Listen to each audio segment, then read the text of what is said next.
Assalamu alaikum wa rahmatullah. Welcome here. This is your host, Muhammed, and today we are continuing on our series, Prophetic Chronicles, where we study and look and analyze the lives of the prophets, starting from Adam alayhi salam to Muhammad sallallahu alayhi wasallam. And in our last episode, we spoke about Prophet Isa alayhi salam in detail, and we ended where he was ascended to the heavens, and that was, you could say, the pause of the story of Isa alayhi salam. For when we, inshallah, in the future, he will return to defeat and kill the Dajjal. But at that moment when Isa had ascended to the heavens, Bani Israel, or the children of Israel, some of them believed and some of them didn't believe. That was the reality. As we've seen with many of the prophets before, not everyone believed, some believed and some didn't. But because the children of Israel and those who followed Isa, and because the children of Israel as a whole were not in charge of affairs, the Romans had taken over the area. And on top of that, those who followed Isa themselves were a minority of that minority, you could say. Then what we find is that the message of Isa wasn't very strong in the land. It was there, it was present, people believed it, but there were countering beliefs and there were other different beliefs. And Christians for the first couple hundred years were plagued with differing beliefs, ideas, practices. And this was the situation of early Christians. And as we mentioned before, the children of Israel have reached a stage whereby rejection of the truth became commonplace. Killing the prophets became normal. Even putting him into prison became something which was expected almost. To the point whereby they tried to instigate and plot against Isa and get the Romans to kill him. So this was something that they were afflicted with, and they weren't given that dominance in the land. So because of that, the Romans, on top of that, were oppressing the Christians in various different ways. We had different false prophets, people who claimed to be the followers of Jesus, but made up different beliefs, and so on and so forth. And on top of that, there was that lingering issue of the birth of Isa alayhi salam. Because his birth was so unique and so miraculous, some people went overboard in what they said about him, and some of them ascribed to Isa divinity, or even said he was a son of Allah, and so on and so forth. So we had various different beliefs and conflicting ideas. And this continued for hundreds of years. However, during I think it was about 306 AD, around that time, the Roman leader Constantine became the leader. And he was the first Roman leader to profess Christianity, or to be a follower of Jesus. And when I use the word Christianity, I use it loosely to those who ascribe to following Jesus. So this was what he at some point he came to Christianity, and this was a shift in the demographics, a shift in the leadership of the Romans, from paganism, worship of idols, to now those who follow the religion of Isa alayhi salam in its various different forms. And what he wanted, coming to this into the fray, what he wanted was to unify and unite Christendom, you could say. Because there were so many different, there was a fear. It was said there was a fear that this might cause division in the land, and every leader wants to maintain leadership. So he called up a council of religious leaders to come and discuss and unify the ranks. And there were, like I said, there were various different belief systems around that time, revolving around the laws, revolving around Isa, revolving around different things. And from those different beliefs, for example, was one of the individuals there, who was named Arius of Alexandria. He had the belief that Isa had a beginning. Like we believe as Muslims that Isa had a beginning, that Allah created him as a be, and he was. However, he believed that Isa was created from something that was not like every other creation. So he was a unique type of creation, not like other creation. Some, like the Ebionites, they were fundamentally Jewish, as in terms of they followed Jewish law, but they believed that Isa was not divine in any way. However, he was a human being. Yes, he was created. Yes, he had a miraculous birth, but he was not anything more than a human being. And there were other types of beliefs. There was adoptionism, that kind of stuff. There's different kind of beliefs that are there, and that was the problem. What's the truth? So they had this council, had this meeting, and they agreed, if you look at it, it's called the Creed of Nicaea, and they made an agreement stipulating a few things. From those things they stipulated was that they established the belief of the Trinity, that we have God the Father, God the Son, and God the Holy Ghost. 3 entities in one. That was something which was agreed upon, or something that was, I won't say agreed upon because they never all agreed upon it, but that was something that was stipulated as a belief. Then we had the belief that Isa, alayhi salam, that Isa was divine and of initial sin. So this what they had certain creeds, which you know of today, which became modern day Christianity, and is hailed by Christians today as the beginnings and of the formulation of what's known today as modern day Christianity. But those who didn't agree, i.e. those who, like Muslims who would normally disagree, they were ostracized. Like Arius, for example, he was exiled from Rome and so forth, so on and so forth, to Alexandria and so on and so forth. So we see here that this schism, this ism between the Christians and the falsehood in the narrative became prevalent. It became state-sponsored even.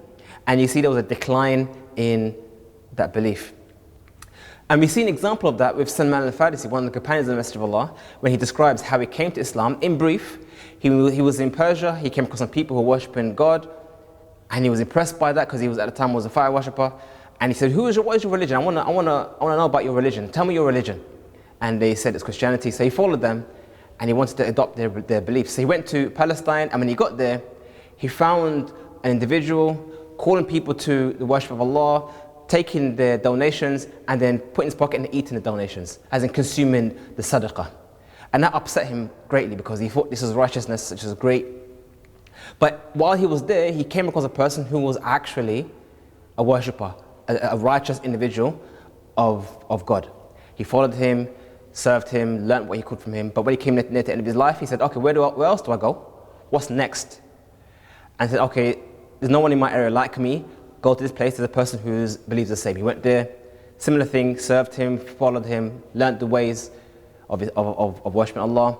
And the same thing happened to him coming into the end of his life. And the third person he was pointed to, he went there, and the same thing happened to him again. He came to the end of his life, and then when he asked him, where do I go next to learn the truth? He said, there is no one left.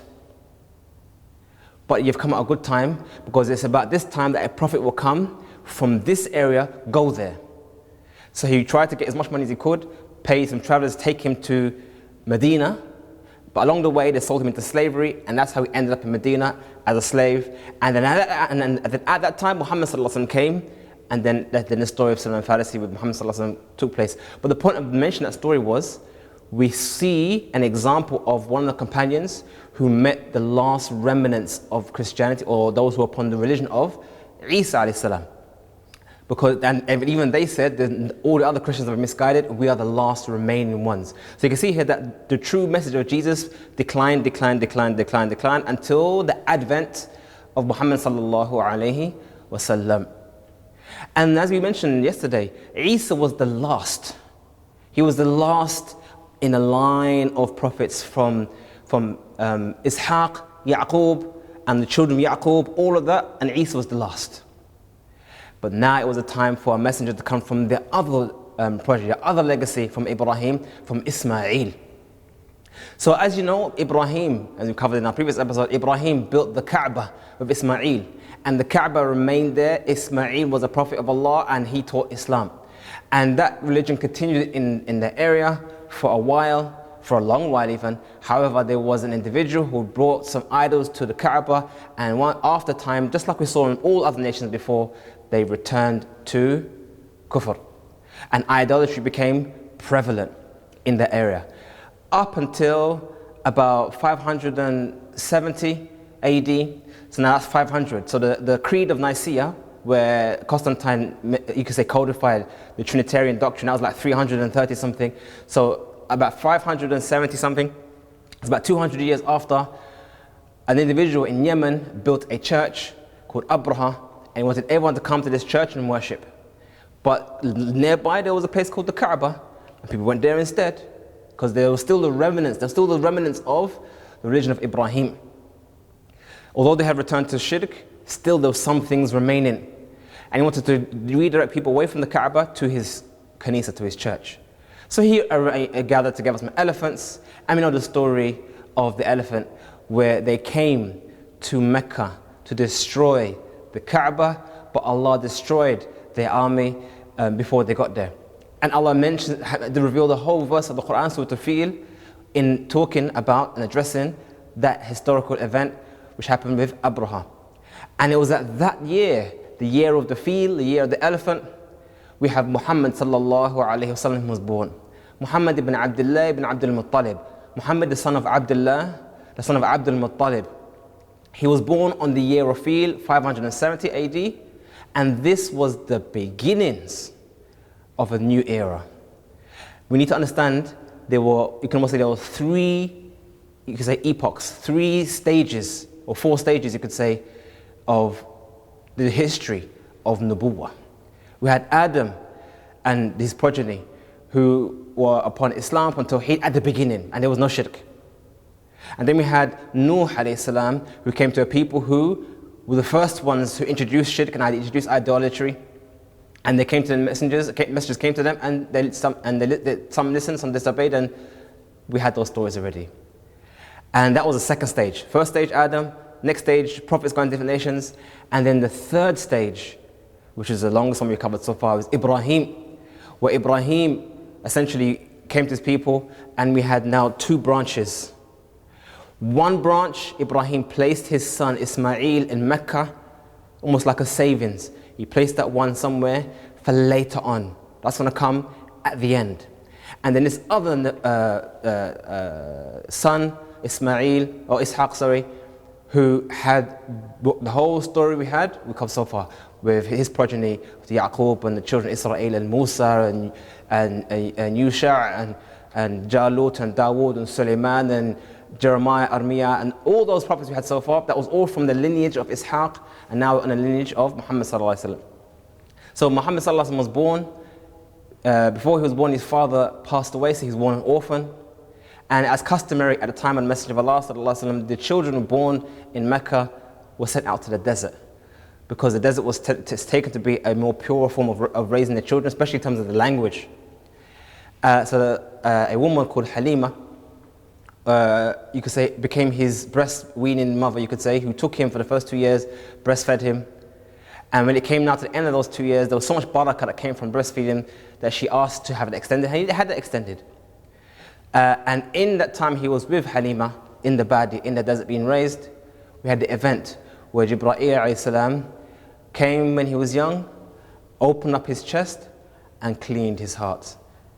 This was an event which was signified and was important to purify Muhammad sallallahu alaihi wasallam from any form of danas, dirt or wasakh. He is to be the final prophet, and he is to be the perfect prophet, the best of all the anbiya. And because of that event that happened, Halima returned him back to his mother. But unfortunately, his mother passed away when he was very young, and then his grandfather, Abdul Muttalib, took on raising him. So not only did his father die before he was born, his mother also died when he was very, very young. And the tragedy hadn't ended. Before he was even a teenager, Abdul Muttalib himself passed away, and his uncle, Abu Talib, took over the responsibility of raising Muhammad sallallahu alaihi wasallam. So Muhammad sallallahu alaihi wasallam had a very humble beginning, with both his parents passing away very young, but he had a very good family, a supportive family that helped raise him and raise him extremely well. And my evidence that he was raised extremely well is the fact that not only was he a Nabi, he maintained being righteous, but also one of the greatest companions, Ali ibn Abi Talib, his nephew, or as his cousin would say, was also a son of Abu Talib. So we have 2 great illustrious companions, one companion and the Messenger of Allah from Abu Talib. Later on, as time moved on, there was an event which has been narrated that he was taken to Palestine, and there was a whole story with a monk who says he's going to be a prophet. Unfortunately, there is no authentic narration that verifies that story. So although it's a very common story and very widely narrated, it's not actually authentic. But what we do know is that Muhammad sallallahu alaihi wasallam got married to Khadija, about 25 years old, and and he got married very young, and during that time he was known to be a righteous individual, trustworthy individual, to the point that when the Kaaba had to be rebuilt, there was an event that happened to the Kaaba and they had to rebuild the Kaaba, and there was dispute amongst the tribes. Who will be the one who puts the black stone back into gets the honor, putting black stone back into the Kaaba? And there was a dispute. Every tribe wanted to be the one. But then they said, okay, let's choose Muhammad because we're all happy with him. So we see already here, not only was he a righteous individual, he was recognized as being righteous and being trustworthy. And on top of that, they acknowledged his neutrality and his greatness. So he gave them a solution on how to resolve this. It was an event whereby they took some cloth and they all hold different part of the cloth, and as for the place of the black stone, he put it there himself, and this was an example of the early recognition of the virtues of Muhammad sallallahu alaihi wasallam. So moving on in Muhammad's life sallallahu alaihi wasallam, we had various different individuals. The question would be, was there any remains of the religion of Ibrahim? There were a few individuals who abstained and didn't want to get involved in any idolatry or shirk, but there were very few, like Zayd ibn Amr, but he, for example, passed away before he became a messenger of Allah, and Waraq ibn Nawfal was Waraqat ibn Nawfal, who was a Christian, and acknowledged actually the messengership of Muhammad sallallahu alaihi wasallam, died very soon after. So there was still some things there, but entirely shirk was the prevalent thing. And in our next episode, we will discuss the beginnings of revelation for the Messenger of Allah sallallahu alaihi wasallam, the final prophet of Al-Islam. Assalamu alaikum wa rahmatullahi wa barakatuhu.